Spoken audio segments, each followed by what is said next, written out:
समाजात शांतता राहावी तसेच जातीयवाद होऊ नये यासाठी हिंदू मुस्लिम मिश्र लोकवस्ती असलेल्या भागात वसई पोलिसांकडून मॉकड्रिल घेण्यात आले।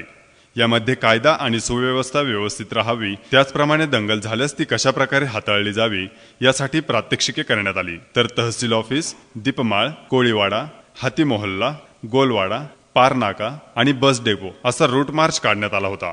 त्यानंतर बस डेपो येथे जातीय दंगा काबू योजना घेण्यात आली। यावेळी वसईचे वरिष्ठ पोलीस निरीक्षक अनंत पराड यांच्या मार्गदर्शनाखाली हा कार्यक्रम संपन्न झाला असून यामध्ये पोलीस कर्मचारी, वसई अग्निशमन दल आणि पालिका रुग्णालयातील डॉक्टरांनी सहभाग दर्शवला होता। Bureau report, HP live news, Vasai.